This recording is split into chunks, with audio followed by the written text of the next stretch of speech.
Hi student, today I will start new point, data validation. Data validation means what?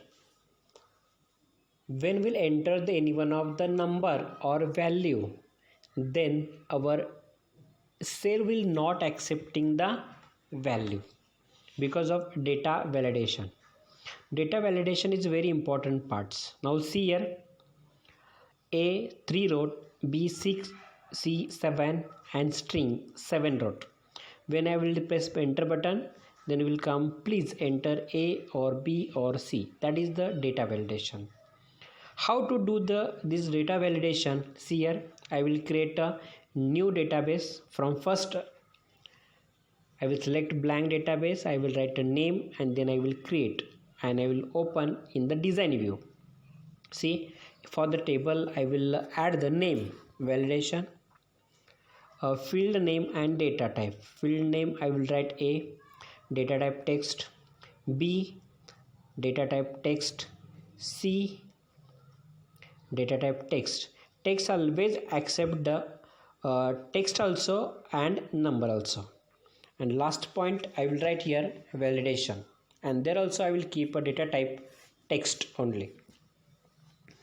Now see, I will add the rules about the validation rules. I will write here A, B or C. Because of that I will enter the only A, B and C. Otherwise number I will not enter there. And after when I will press enter button, then message will come there, please enter the A or B or C. This all information I will save, and that table I will open. In that table I will write A 5, B 6, C 6, and in the validation I will write 7, otherwise 6 or any number.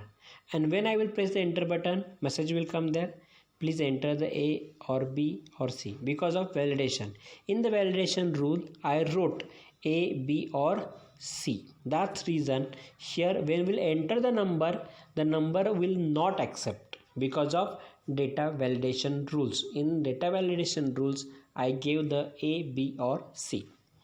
Now I will see the next point, moving the field, deleting rows and inserting the rows in Microsoft Access in the table. Now see here, Access 2013. In the middle section I will insert the row and I will add the field. Suppose I not want this row, then I will delete from the delete option, and I want to move the field, I will select and take upper side. It is possible, our simple concept is there. Now see, I will deleted the rows, inserted the rows and moving the rows. Now I will see the sorting table records in the ascending order A to Z or Z to A. Meena, Ragul, Suresh. This is the